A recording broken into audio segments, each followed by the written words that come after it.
Ya. Bagaimana contoh orang yang sudah mengimani sesuatu atau yang sudah yakin dengan sesuatu? Nih contohnya. Pernah pergi ke dokter? Nah, kalau Anda sudah pernah pergi ke dokter, coba bayangin. Suatu hari Anda sakit, dan sakitnya ini sudah menahun, dan saking sakitnya Anda benar-benar terganggu dengan sakitnya ini. Sakitnya apa misalnya? Anda nggak bisa nafas Anda sesak banget, dan kalau seandainya dilanjutkan, Anda yakin Anda bakal mati. Maka Anda pergi ke dokter dengan sebuah keyakinan bahwa saya nggak bisa nyembuhin diri saya sendiri, dan saya sudah coba dengan segala cara, tapi saya nggak bisa, maka dia datang ke dokter dengan sebuah keyakinan bahwa dia berharap sembuh untuk daripada dokter itu. Ketika sampai kepada dokternya bilang, "Ada apa, Pak?" "Ya, Dok, ini saya sakit sesak napas banget, Dok. Ini saya nggak bisa napas, Dok. Sudah susah banget napasnya, Dok. Udah lama sekali, Dok. Ini saya berharap mohon untuk diperiksa supaya saya dapat obat apa." Dokternya bilang, "Oke, kalau gitu baring di ranjang." Dia baring di ranjang. "Oke, kalau gitu buka baju."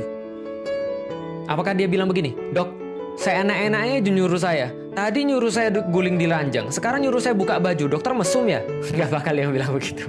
Lah kenapa nggak bakal? Karena dia tahu bahwa dia nggak paham apa-apa, dan dia tahu bahwa dokter itu paham dan dokter itu lagi mau meriksa dia. Maka dia nggak banyak protes, dia langsung buka baju.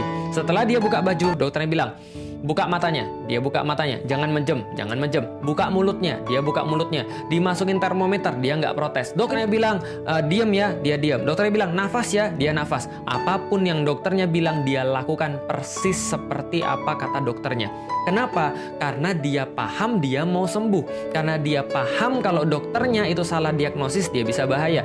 Karena dia tahu sakit itu membuat dia menderita, maka dia mengharapkan kesembuhan. Maka dia mau nurut apapun kata dokternya. Ini yang dinamakan dengan iman. Maka sebenarnya Anda sudah mempraktekkan keimanan yang produktif itu secara tidak sadar. Ketika Anda pergi ke dokter, sekarang kita andaikan lagi. Ada orang pergi ke dokter, tapi ketika dia sampai ke dokternya itu, dia mendapati sesuatu yang berbeda. Apa yang dia dapati? Dia masuk ruangan dokter, tiba-tiba ruangannya warnanya gelap. Setelah dia lihat, ternyata di meja dokternya ada menyan. Ada asap yang membumbung dari sana, terus dokternya keluar. Dokternya keluar, waduh, ternyata dokternya pakai bajunya bukan pakai baju dokter, tapi bajunya pakai baju surjan, misalnya, atau baju kotak-kotak.